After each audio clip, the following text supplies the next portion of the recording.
Bismillahirrahmanirrahim. Assalamualaikum warahmatullahi wabarakatuh. Alhamdulillahi rabbil alamin. Assalatu wassalamu ala asrafil anbiya'i wal mursalin wa ala alihi wa sahbihi ajma'in, amma ba'd. Rabbi srahli sadri wa yassirli amri wahlul 'uqdatam min lisani yafqahu qawli. Pertama, marilah kita ucapkan puji syukur kita atas kehadirat Allah Subhanahu wa taala, yang mana pada kesempatan kali ini kita masih diberikan kesehatan, kesempatan, nikmat iman, Islam dan ihsan, sehingga sampai detik ini kita masih dapat melaksanakan aktivitas dan rutinitas kita sebagaimana biasanya. Selanjutnya, selawat merangkaikan salam kepada Nabi Muhammad Rasulullah Sallallahu Alaihi Wasallam dengan ucapan doa Allahumma salli ala Muhammad wa ala ali Muhammad. Yang terhormat Bapak Dr. Zulheldi MAG selaku dosen pengampu pada mata kuliah Hadis Tarbawi. Baik, pada kesempatan ini saya akan membaca hadis kedua, yaitu tentang sifat ataupun ciri dari orang munafik. Sebelum itu, nama saya Lailan Nadroh dengan NIM 2214020032 dari kelas PBAC. Baik, saya akan membacakan hadis yang kedua tentang ciri ataupun sifat orang munafik dari Abdullah bin Umar yang diriwayatkan oleh Bukhari, Muslim, At-Tirmizi, An-Nasai, Abu Daud, dan Ahmad.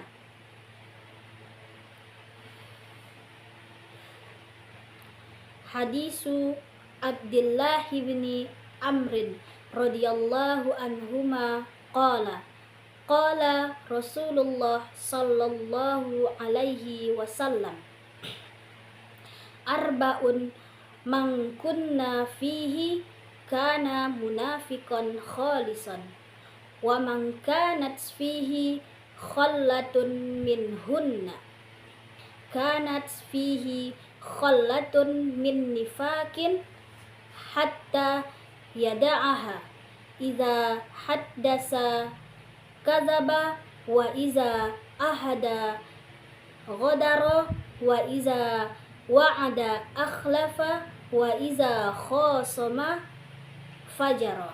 Rawahul Bukhari wa Muslim wa Tirmizi wa Nasai wa Abu Daud wa Ahmad. Artinya, hadis yang disampaikan oleh Abdullah bin Umar radhiyallahu anhuma, semoga Allah meridhai keduanya, berkata, Rasulullah Sallallahu Alaihi Wasallam bersabda, ada 4 perkara yang apabila ada pada diri seseorang, maka dia termasuk seseorang yang munafik sejati. Dan apabila ada salah satu di antara yang keempat tadi, maka sudah ada salah satu sifat kemunafikan pada dirinya sampai dia meninggalkannya, yaitu apabila berkata dia berdusta, apabila dia berjanji dia mengingkari, yang ketiga apabila dia berjanji dia tidak menepatinya, dan yang keempat apabila dia berselisih dia berlebih-lebihan. Hadis riwayat Bukhari, Muslim, Tirmizi, An-Nasai, Abu Daud, dan Ahmad. Baik, itulah tadi hadis yang kedua tentang sifat ataupun ciri orang yang munafik. Selanjutnya saya akan menjelaskan tentang arti perkata dari hadis ini. Hadisu Abdullah bin Amrin. Hadis dari Abdullah bin Umar radhiyallahu anhuma, semoga Allah meridhai keduanya. Qala, berkata, qala Rasulullah sallallahu alaihi wasallam. Rasulullah sallallahu alaihi wasallam bersabda, arbaun, ada 4, mangkunna,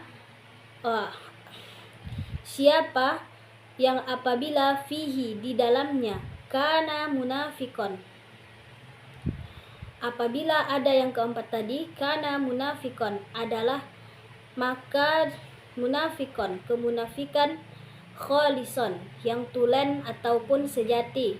Artinya munafikon kholison adalah munafik yang sebenar-benarnya atau munafik yang sesungguhnya. Wa man kanat fihi khallatun, dan apabila ada salah satu cabang, minhunna, darinya, kanat fihi, maka sesungguhnya di dalamnya, khallatun, ada satu cabang, min nifakin, dari kemunafikan itu, hatta, sampai atau hingga, yada'aha, dia meninggalkannya. Iza haddasa kazaba, iza apabila haddasa berbicara atau berkata, kazaba berbohong atau berdusta. Iza haddasa kazaba, apabila dia berkata, dia berdusta. Wa iza ahada ghodaro, dan apabila berjanji, dia ghodaro, mengingkarinya. Wa iza wa'ada akhlafa, apabila dia berjanji, dia tidak menepati, akhlafa, dia tidak menepati janjinya. Wa iza ghossoma fajaro, dan apabila ghosoma, dia berselisih, fajaro, dia berlebih-lebihan. Rawahul Bukhari, hadis riwayat Bukhari, wa Muslim, Imam Muslim, wa Tirmizi, wa Nasa'i, Abu Daud, wa Ahmad.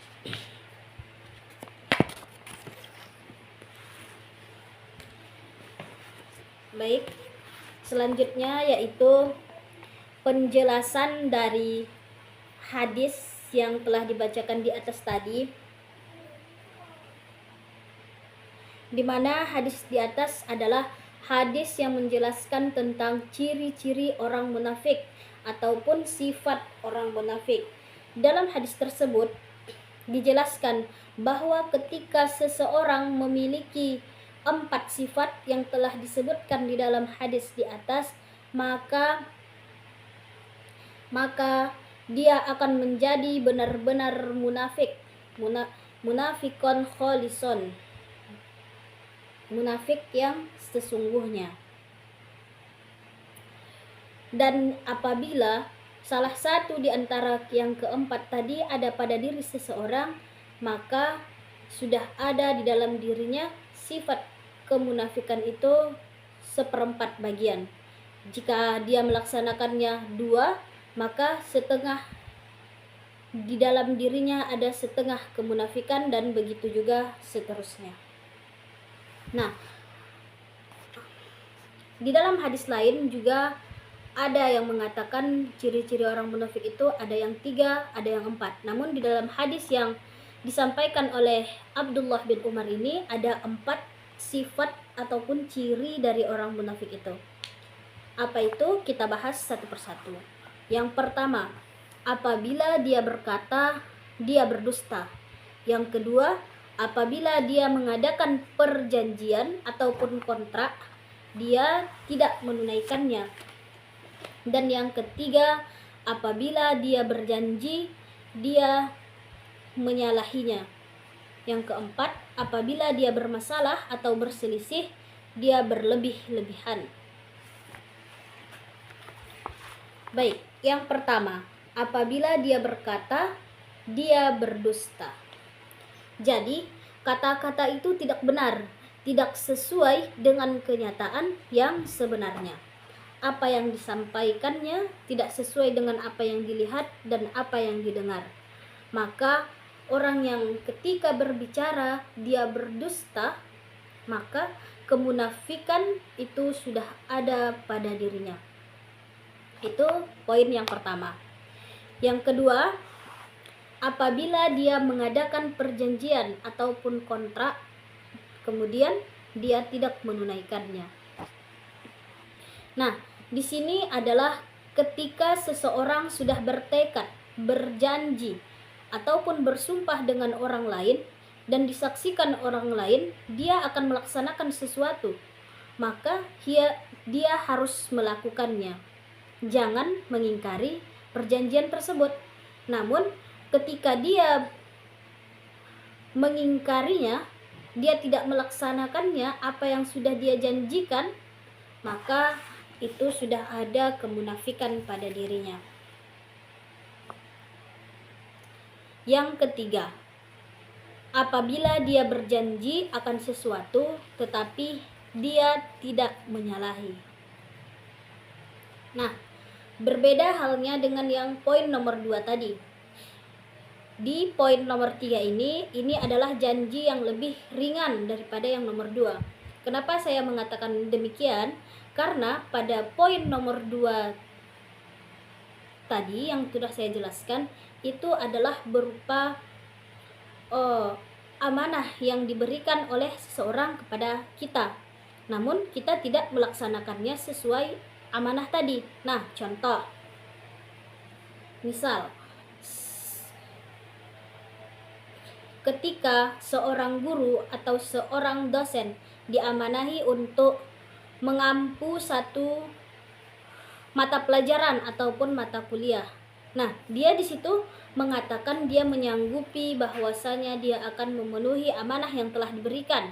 Namun, pada kenyataannya dia tidak melaksanakannya dengan baik. Nah, itu adalah contoh dari poin nomor 2. Apabila dia tidak melaksanakannya, maka ada kemunafikan di dalam dirinya. Masuknya ke poin nomor 2.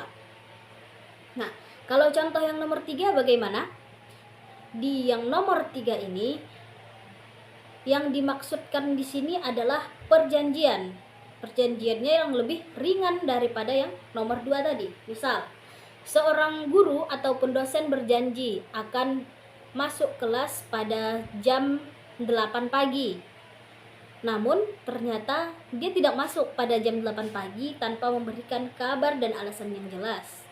Maka di situ dia telah ada sifat ataupun ciri orang munafik, yaitu poin nomor 3. Apabila dia berjanji, dia menyalahinya. Selanjutnya, poin nomor 4. Apabila dia bermasalah, dia berselisih dengan orang lain, dia berlebih-lebihan. Nah, jadi di sini adalah ketika misalnya kita memiliki masalah, konflik, ataupun kita berselisih dengan orang lain, seharusnya kita harus menyelesaikannya dengan sebaik-baiknya, bukan berlebih-lebihan, sehingga nanti masalah yang pertama belum selesai, timbul pula masalah yang baru. Tidak seperti itu. Namun kita selesaikan dengan cara yang baik-baik, kita ambil jalan tengah yang terbaik agar dapat menyelesaikan masalah dan keluar dari masalah tersebut. Namun ketika kita berlebih-lebihan dalam masalah kita tadi, kita semakin besar-besarkan, nah itu artinya ada kemunafikan di dalam diri kita.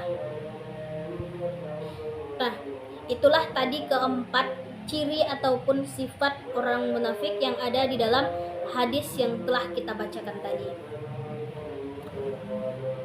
Selanjutnya kita akan bahas tentang kaitan hadis di dalam pendidikan. Tentu dalam hadis tersebut ada nilai-nilai pendidikan yang bisa kita terapkan pada kehidupan sekarang. Yang pertama, hadis tersebut berisi tentang materi pendidikan. Nah, adapun materi pendidikan yang ada di dalam hadis ini adalah tentang iman. Kita tidak boleh munafik dan kita tidak boleh menjadi orang munafik. Kita hindari sifat-sifat yang menjadikan kita termasuk ke dalam orang yang munafik. Nah, kita harus berpandai-pandai dan kita harus usahakan agar kita tidak terjerumus ke dalam sifat-sifat yang menyebabkan kita menjadi orang munafik, karena Allah sangat tidak menyukai orang-orang yang munafik ini. Yang kedua, hadis ini juga menjelaskan salah satu metode belajar, yaitu dengan ceramah. Nah, jangan sampai kita menganggap metode ceramah itu kuno. Jangan sampai kita menganggap belajar dengan metode ceramah itu sudah tidak balance dengan keadaan sekarang, tidak sesuai. Maka kita hindarkan pemikiran yang seperti itu. Karena apa? Karena metode ceramah ini cocok dan sesuai dengan kita pada saat sekarang ini. Nah, apa buktinya? Buktinya sudah banyak lulusan-lulusan ataupun alumni-alumni yang mereka memiliki potensi yang baik karena menggunakan metode belajar dengan ceramah ini. Sudah banyak buktinya. Artinya, metode pembelajaran dengan ceramah ini masih dapat kita terapkan sampai sekarang ini.